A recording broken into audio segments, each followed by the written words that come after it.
Okay, we're back. I'm going to do the bolt installation now. Nothing to it. I had to remedy my problem with hitting the back sight, the elevation sight on this reflex sight. I just loosened it and moved it forward. Now it's fine. And it's actually, I find it a little more accurate now too. It's still a really cheap sight, and I'm still going to get the other one. Okay, so I need flat. This is really, really basic stuff. You just remove the top of the receiver screw that holds the back plug in. Really wish I had a set of gun screwdrivers.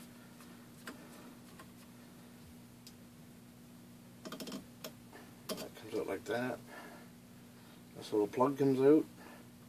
And I gotta unscrew the bolt handle. That pops out. Guess I should have cocked the gun first, eh?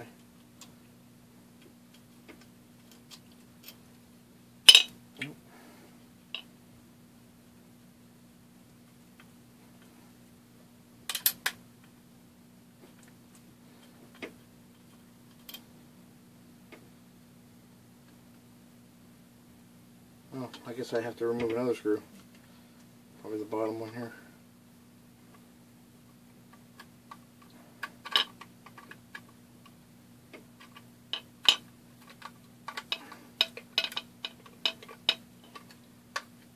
This one you gotta hold the back cap so the spring don't come out.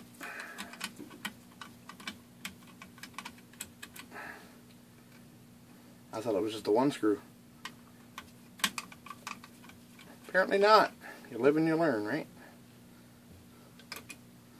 And there's that screw. And that pops the spring out.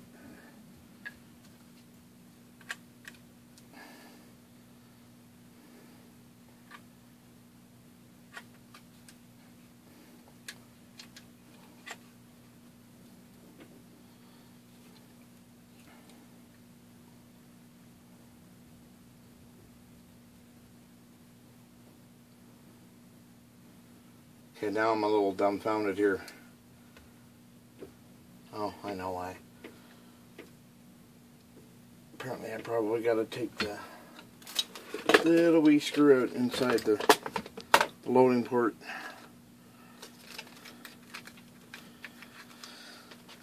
Bear with me here while I find the right Allen key. Do you believe this is the one? Screw in here.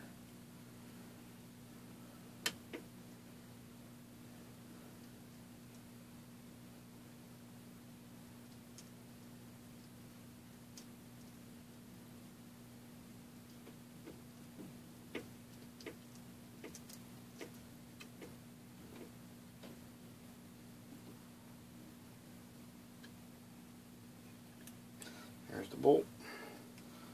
That's what I had to. You have to get up over the cocking mechanism for the tube. So now,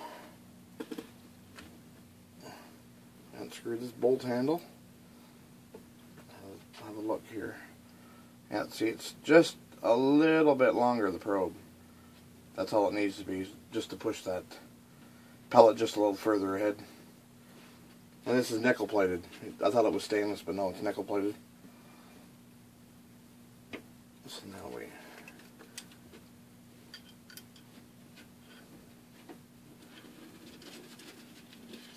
put the bolt in. Slides forward.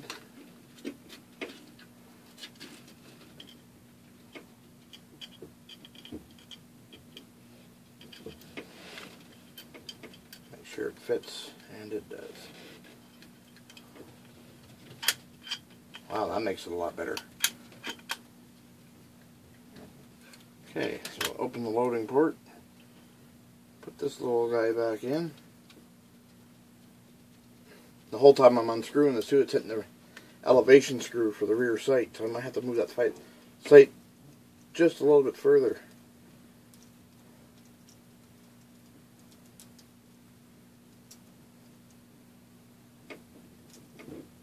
Just snug it up.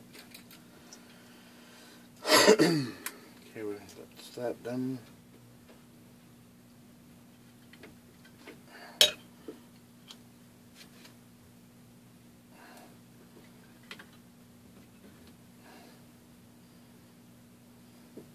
Get the retention spring back in.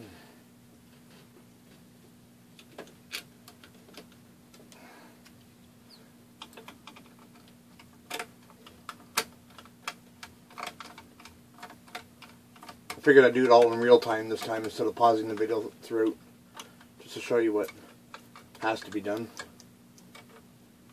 People make 5-10 minute videos on something that looks, oh, that's going to be easy to do. I figured I'd show you in real time what you have to do. I'm not putting any Loctite back on these screws either.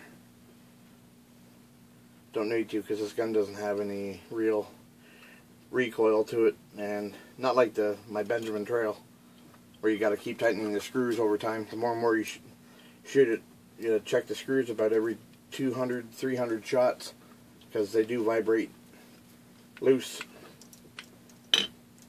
Okay. Yeah, that's nice. And look at that now.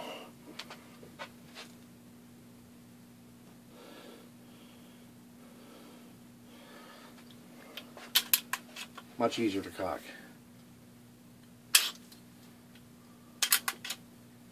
Okay, next step. Where are you? Get my Crosman pellet gun oil. Good thing I read this, because this pellet gun oil is not for spring-powered rifles or nitro piston rifles. It says not to use it on, so I'm not going to use it at all on any of those, because I have spring and piston.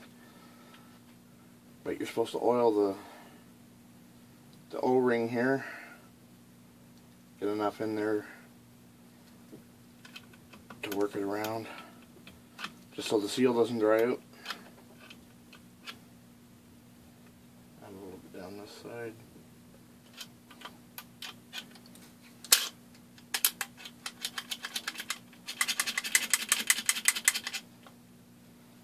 Awesome.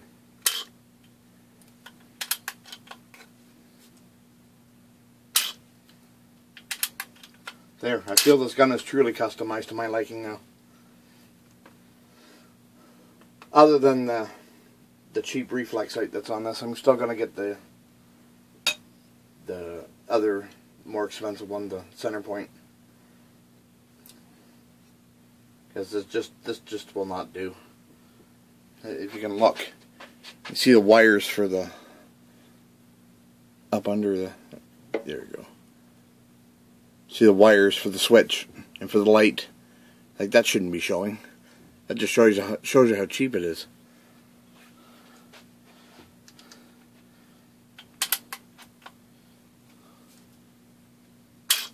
So the next thing to do is to try this out and see how far forward it does to push the pellet. The only other problem I can see by putting this extended probe bolt in is you don't have a lot of room to load the pellet to begin with, even with the focus camera.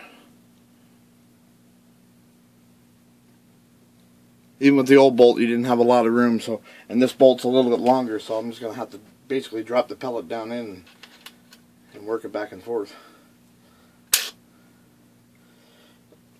But yeah, here's my Crosman 2240.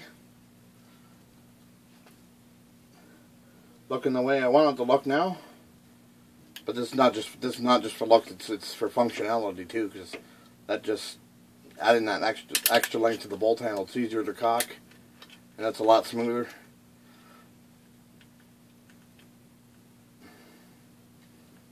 But yeah, next thing, I think my next upgrade, I may still get the 10-inch barrel for it, because I find that the 14-inch barrel is good. But I want the 10-inch barrel. They say the 10-inch barrel is about the most accurate barrel for this gun. Not that this 14-inch barrel isn't accurate, and the 7 3/4-inch barrel is pretty accurate too. But they say the 10-inch barrel is the most accurate of all 5 lengths they can get. The original 7 3/4, then there's a 10.1, the 14-inch, an 18-inch, and a 24-inch.